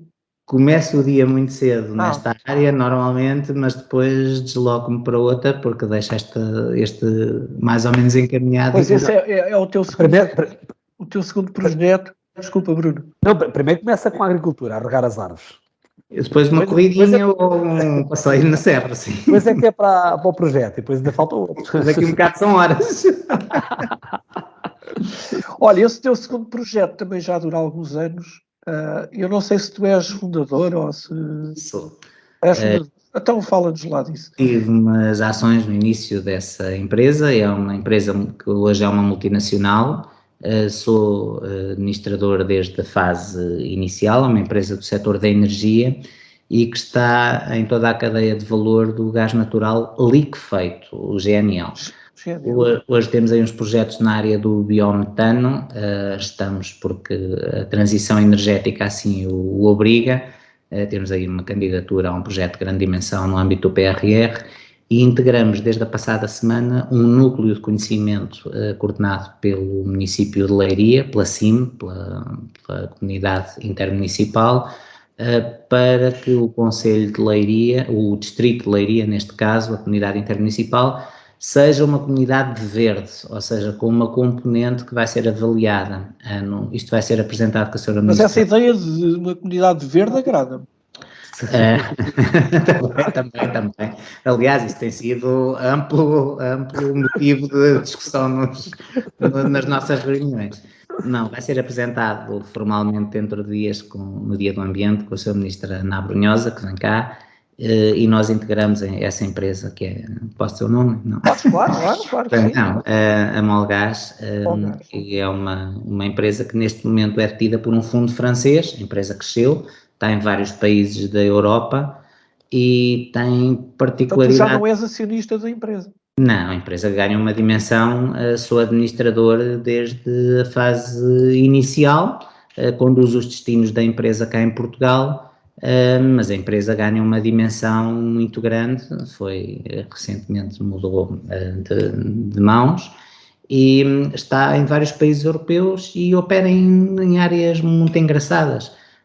Estamos a abastecer navios de cruzeiro que em determinadas latitudes não podem andar a fuel óleo e a diesel e têm que andar a gás natural, que é um combustível que tem menos teor de carbono, e um engenheiro que está ali comigo é o que vai aos portos fazer estes abastecimentos, portos principalmente no Mediterrâneo, que há muitos que proíbem estes. Em Portugal ainda não estamos a fazer muito isso. E chegamos este ano ao setor da mobilidade, também a gás natural veicular, numa parceria que temos com a Repsol, e é um projeto muito grande, além deste do biometano. E pronto, as empresas por opção e por decisão, eu tento mantê-las na Marinha Grande. Claro que passamos aqui, a nossa atividade aqui é um bocadinho discreta, mas pagamos impostos na Marinha Grande e eu faço enorme pressão para estarmos na Marinha. Sim, olha, vocês relativamente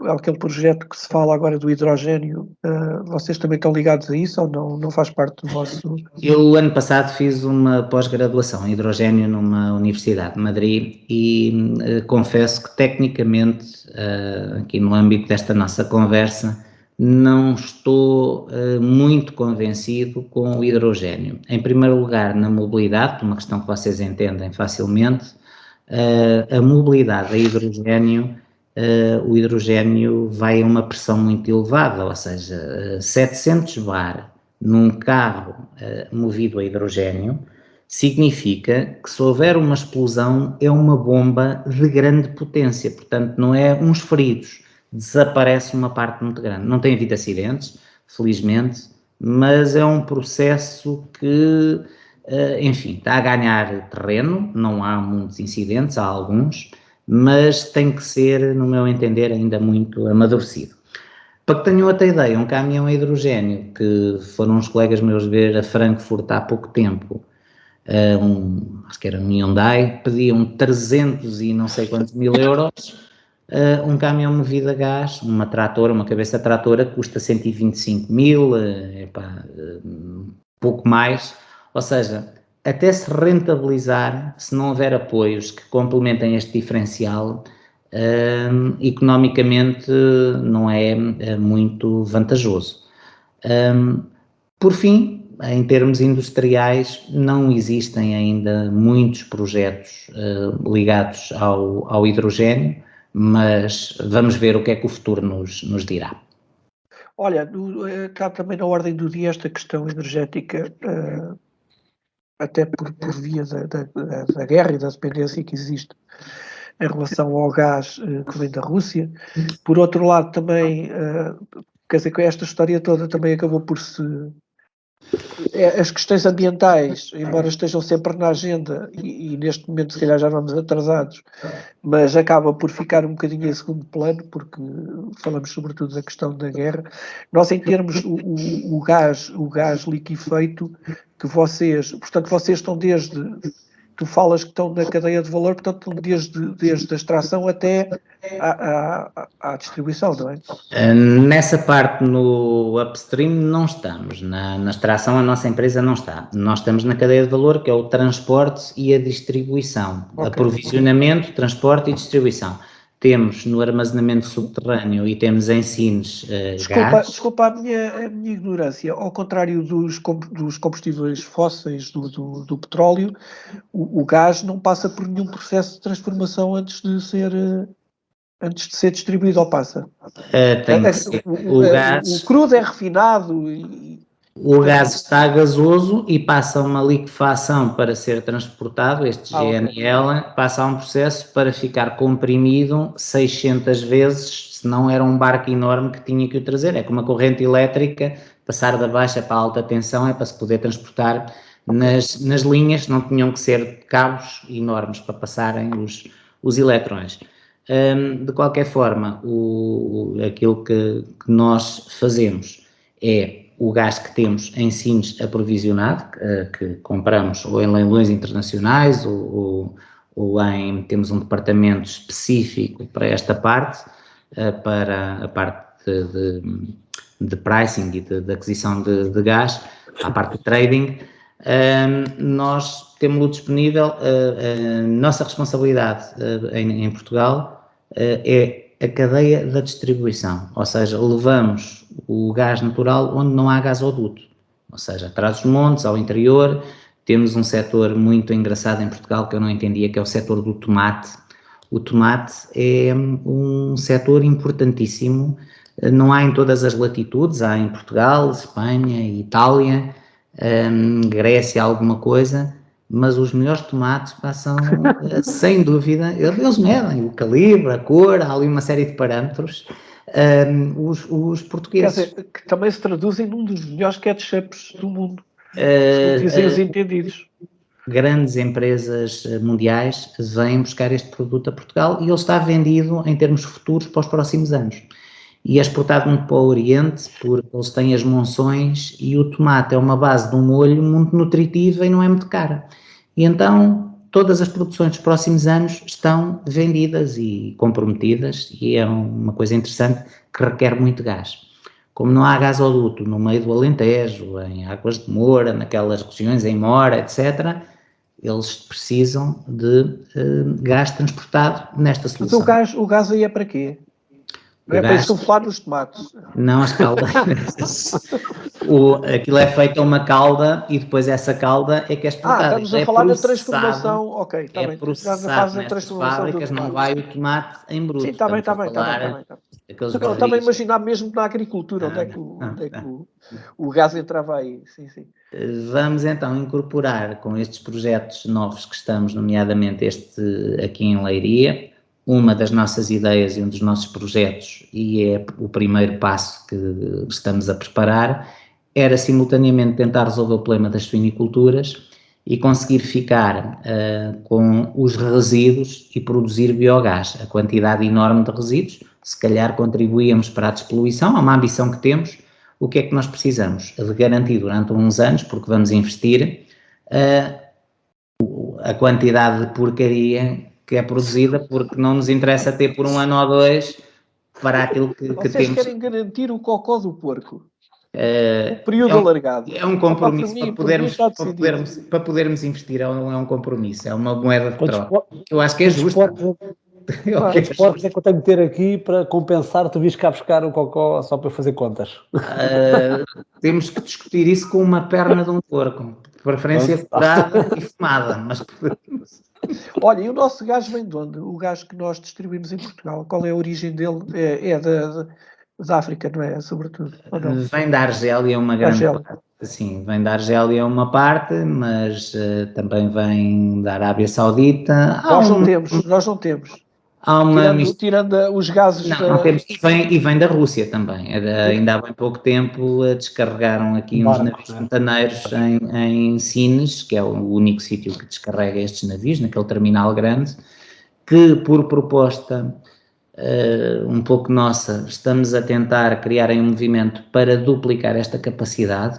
Fazia com que a dependência energética de Portugal fosse maior e, inclusivamente, potenciava-nos muito em termos europeus, porque temos um ponto, uma geografia fantástica, e aquele porto de águas profundas de Sines permite uma expansão para vários pontos da Europa. Ou seja, o Nord Stream 2 do norte da Europa poderia ser feito aqui com um midstream aqui de... Mas isso, eu tenho acompanhado essas hipóteses e... Ou seja, percebi que tem a ver com licenças e tem a ver com acesso, ou seja, a Europa não tem previsto a entrada do gás por via de Portugal, mas sim por via do leste. Se isto fosse possível, e não sei se isto é possível, portanto, pelo menos o Governo dá a ideia que está a fazer tudo para que seja possível, é uma fonte de riqueza completamente diferente do que nós estamos habituados, que pode disparar o país, ou isto é impensável? Isto não faz sentido? Não é isso que vai fazer a diferença, mas vamos ser um país estrategicamente mais importante, atendendo à localização fantástica que temos, não é? Implica investimentos. Implica Não investimento. implica assim tanto investimento. Tá bem, mas- Fazer um terminal novo de GNL ou duplicar o que existe em Sines, não precisamos de ir fazer um em Matosinhos ou no Algarve, temos aquele, temos espaço ao lado. Não, estou a dizer em termos estavas a falar do Nord Stream, não é? Quer dizer, um projeto dessa natureza feito da Península Ibérica para o centro da Europa implicaria. É aí que a questão está meia emperrada, porque Espanha tem 5 terminais destes de GNL ao redor da Península Ibérica, nós temos um que é o de Sines, e o que é que falta? É passar a zona dos Pirineus naquela zona com um tubo que permita abastecer a Europa. Nessa zona não existe infraestrutura capaz, e aí ambientalismo, aquela malta do ski, daquelas coisas todas, é um processo que demora imenso tempo ali na zona dos Pirineus até chegar, mas a França e a Alemanha precisam de alternativas, e esta é uma delas. Claro que a Espanha vai ganhar mais do que nós, porque tem 6 terminais ou 5 e nós temos um, não é? Mas... Anexamos Espanha. Claro, Não vejo fazemos uma problema. intervenção. Mas pronto, esta é a realidade. Olha, Bruno, não sei se tens mais alguma questão que tu és Não, é um assim, economista atento, neoliberal, não, é uma área... jovem neoliberal.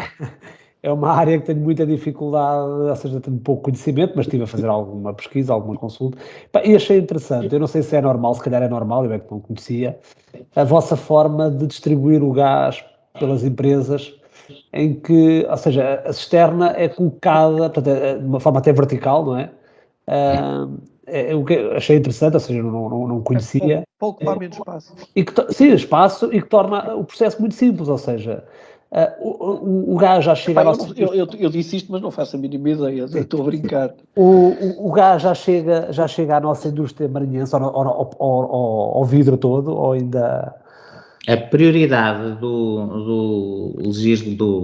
dos governos ao longo do tempo foi estender o gasoduto que entra em Campo Maior, o que vem do norte da África, de um gasoduto que atravessa ali a zona do Mediterrâneo, e o terminal de Sines, mas estende-se pelo litoral. Isto porquê? Porque a concentração maior da indústria está, como tudo, e da população, está numa faixa de 20 quilómetros do litoral. Ou seja, o gasoduto estende-se ao longo do litoral, onde passa, claro, na Marinha Grande, na Figueira da Foz, em Aveiro, nos sítios onde estão indústrias mais consumidoras intensivas de energia, como as cerâmicas, as vidreiras, as metalúrgicas, é por onde se deu prioridade, em termos nacionais, à infraestrutura. Agora, claro, já vai ali por Viseu, já sobe ali a zona do IP3, digamos, já se estende até ali ao interior, mas há zonas que não têm gasoduto, infraestrutura. E é aí que nós, por isso também estamos a falar de uma frota de umas centenas de caminhões, não é? Em termos ibéricos, nós temos 150 cisternas, mais ou menos. Em Portugal, a operar, agora vamos entrar mais 2 meses no período intenso do tomate, que é agosto e setembro, mas temos 8 a 10 caminhões diariamente a operar, talvez um pouco mais, sim. Mas temos disponíveis, também transportamos GNL para outras empresas, para as líderes nacionais, e para a Endesa, para a Galp, para a EDP, EDP Gás, transportamos gás para outras empresas também. Portanto, temos mais caminhões, mas nós necessitamos de uns 12 no pico, que não é no inverno, não é na altura de mais frio, é no verão, é quando nós precisamos de mais meios. É curioso. Por alguma razão? Por que razão? Por causa destas indústrias sazonais, os secadores do milho, as tomateiras, as empresas agroalimentares consomem muito, e é zonas onde não há gasoduto, que é a área em que nós operamos. Ok. Por estratégia, não estamos a comercializar gás por gasoduto. Decisão dos shareholders, e a gente vai respeitando. Olha, e o teu espanhol como é que está? Muito bueno.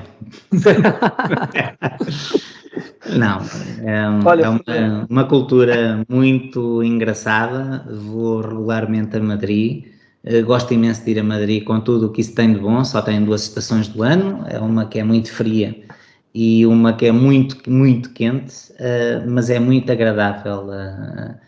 O país vizinho tem gente muito interessante, mas nós somos melhores, melhores. E então se formos da Marinha, melhores ainda.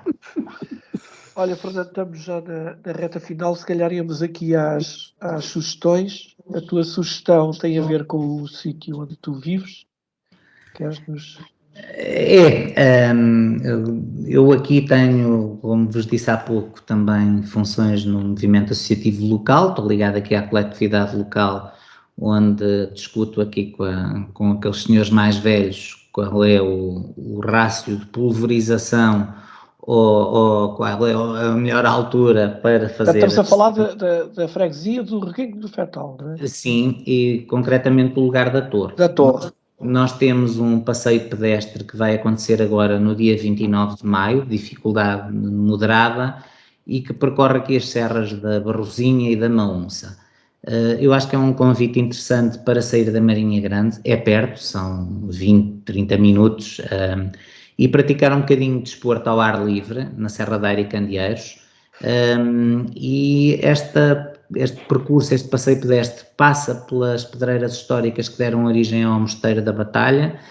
Tem umas surpresas, tem sempre num canto onde ninguém está à espera uma pessoa a dar mel, um produtor local, ou uma banda filarmónica, normalmente é aqui a das Cortes, a tocar no meio do nada de uma pedreira abandonada.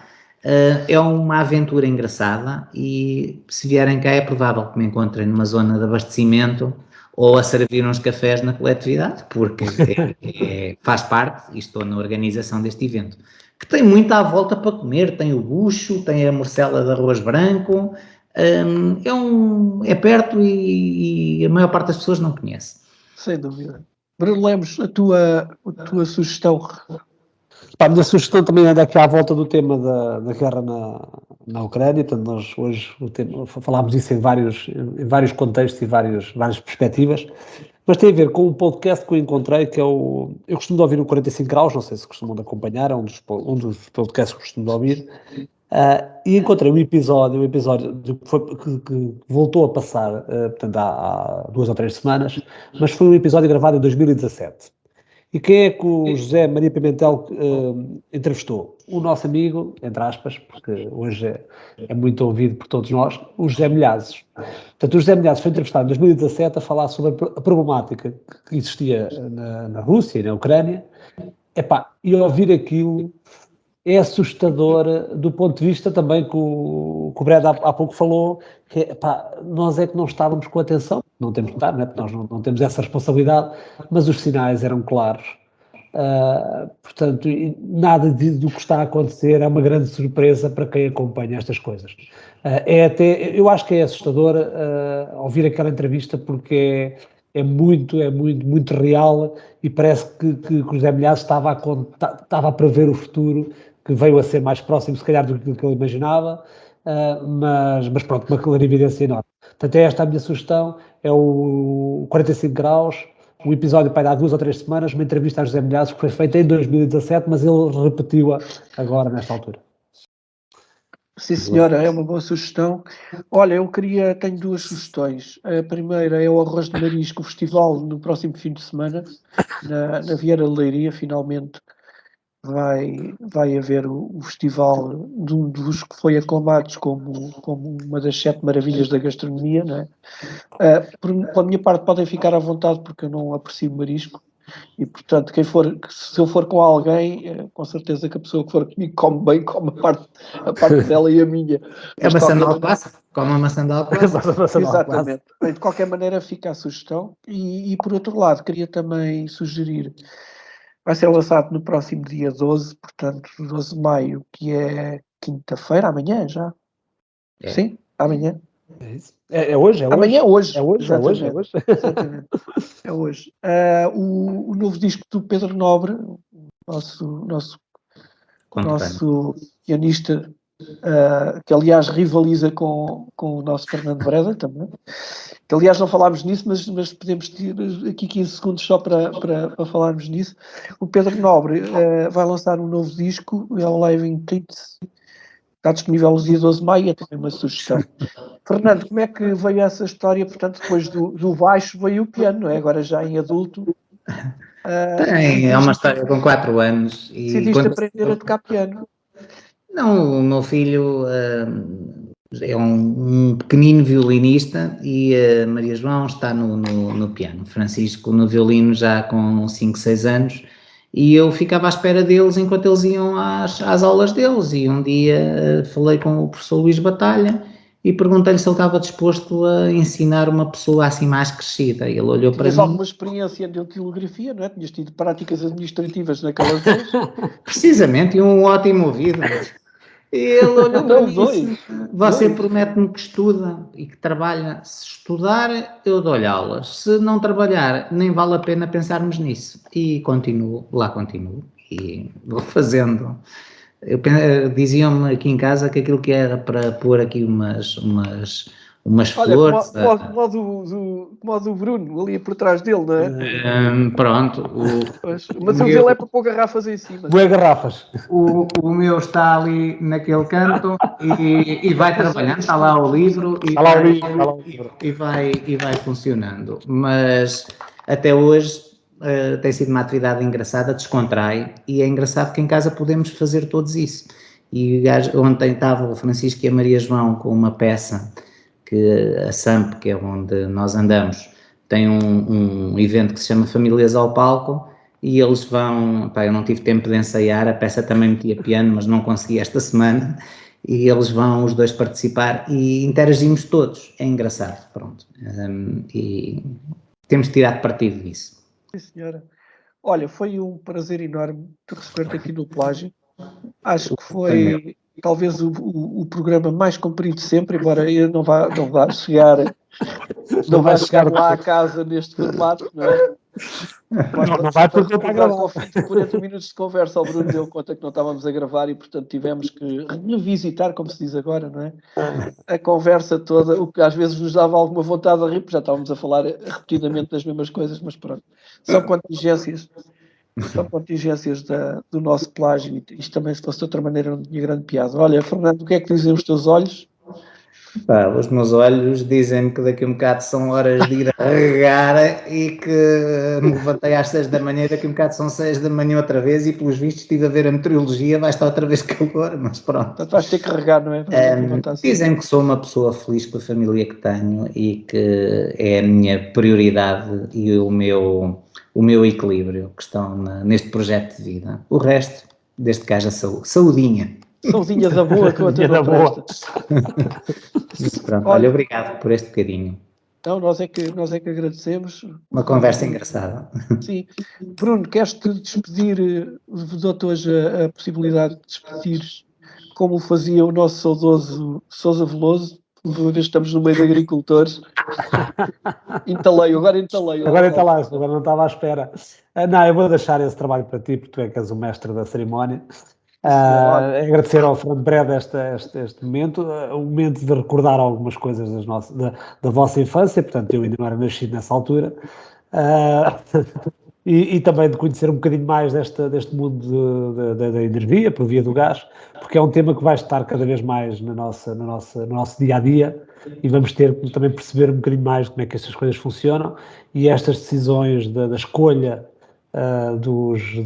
das energias que vamos adquirir não só na mobilidade, mas também para a casa, etc., vai ser cada vez mais uma preocupação de todos nós e nós temos que aprender a lidar com isto. Há duas coisas que são certas, que é a utilização do gás em maior volume e começarmos a comer insetos, como diz o Bruno Lemos. Isso. E depois essa aí não estou convencido. Caracóis também contam, Breda. Fico um sério problema com esse bicho, mas vamos resolvendo como conseguimos. Ok, olha, Fernando, obrigado mais uma vez. Só para recordar quem nos vê lá em casa que estamos disponíveis nas plataformas habituais, podcast, Apple Podcasts, Spotify, YouTube, Facebook, Instagram, os canais todos. E se tudo correr bem, estaremos aqui novamente daqui a 15 dias com o Bruno Lemos aos comandos. E eu vou fazer como fazia o engenheiro Sousa Veloso de boa memória. Despeço-me com humildade. Até para daqui a 15 dias.